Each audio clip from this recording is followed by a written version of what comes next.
Guys, welcome back to Infolab Talks. Today on the show, I'm very excited to have my very good friend, Faith Mueni, who is a thought leader and one of the top 30 under 30 in the information security field. Today, she'll be teaching us about a very important topic called malware. So, Faith, welcome to the show. Thank you. Thank you very much. I'm so excited to be here. Yes. Yeah, so tell us about malware.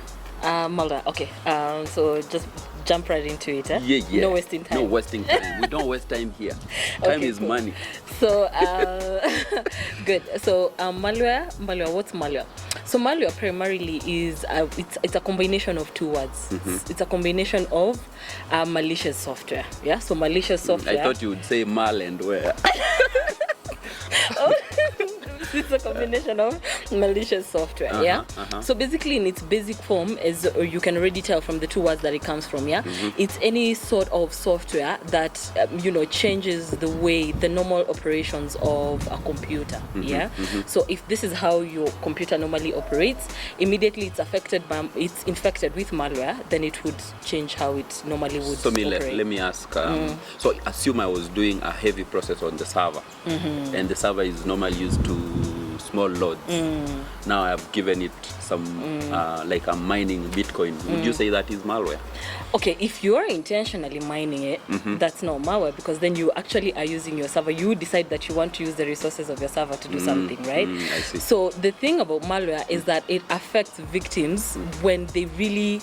It's not something that they wanted. Yeah, it's not intentional. So it's basically someone who's taking advantage of the resources of another person's server or computer to basically just use the compute resources to do their own things at the expense of my normal routine. So is virus part of malware? Is virus a type of malware? Yeah.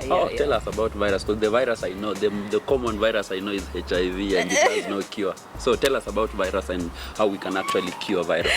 Okay, yeah, so viruses, so actually we have different types of malware, yeah? We have ransomware, we have viruses, we have Trojan horses, yeah?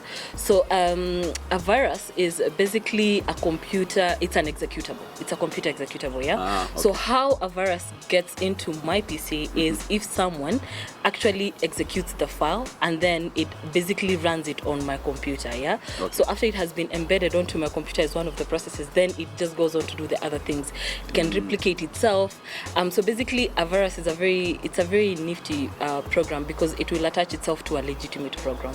So when you're running even a legitimate program, you could actually run it with malicious software. So in this case, can I get virus from, like sometimes I have to, like I normally download software from an accredited site, for lack of a better word. Yeah. And sometimes when I'm installing the file, assume I was trying to install Adobe, and then I'm told, can you also install this other software? Is that one of the things to look out for? Absolutely.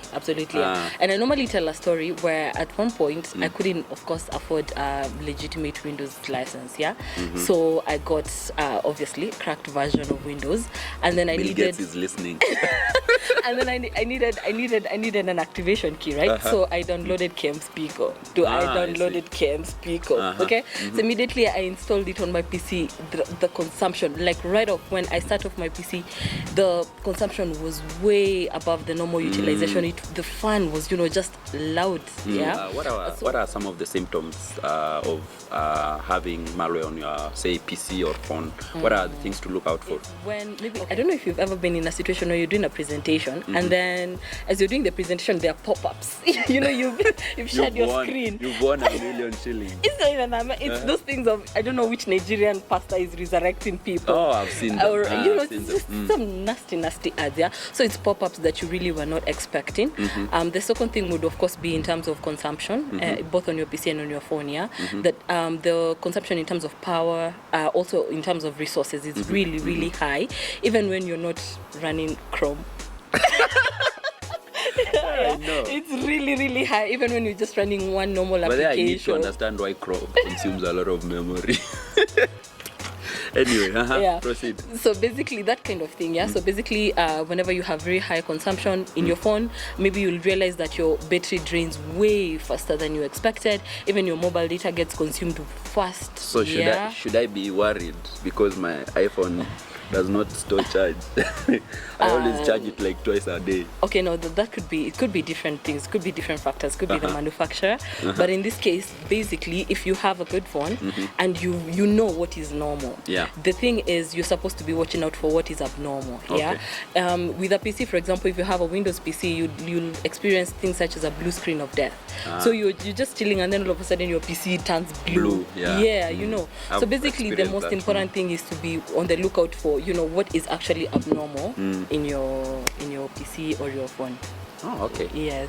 Is there any other thing that you want to tell us about malware? Even before we conclude. No, I think not really. The most important thing is, of course, so of this malware, we already know what it is, how it can occur, and how you really can detect it. The other question then becomes, then how do I protect myself against such? Yes. So maybe the first thing would be, of course, to practice cyber hygiene. I think people will always rush to think about, you know, an antivirus, but the most important thing is prevention before cure. Exactly.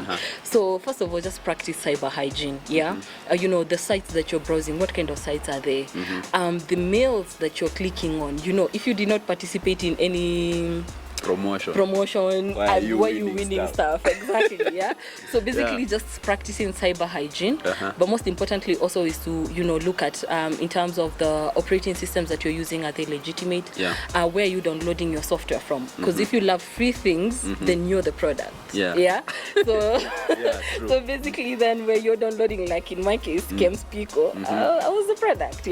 So basically where you're downloading this software from, because most of the time it will be laced with malware. And then, of course, because without saying, have something to protect your endpoint. So in this case, you know, having a good antivirus, just buy. It's not very expensive. Ensure that you have your endpoint is actually protected, and then, most importantly, every time you see, you know, a notification that there is an update that needs to run on your phone, on your Android, on your iOS, on your Windows, just don't postpone it. Always do it install immediately. Patches. Because it's normally a security patch or something. Exactly. Okay. Okay, I think that will wrap up our episode today. I think I've learned a lot, especially on how to practice cyber hygiene and how to protect my devices from a virus, which is one of the different types of malware. And I think maybe in a future episode we'll talk about the other different types of malware that you mentioned, like ransomware and what was the other one? Trojan horse. Oh, I know there's and Trojan banking, horse story. there's also banking, the specific malware for banking. Yes, so the banking sector has its own special I can't wait for the future episodes where we'll talk about some of this malware. And I thank you for having me. You're really welcome, nice. And thank you for speaking to us and just educating us more about practicing cyber hygiene and being better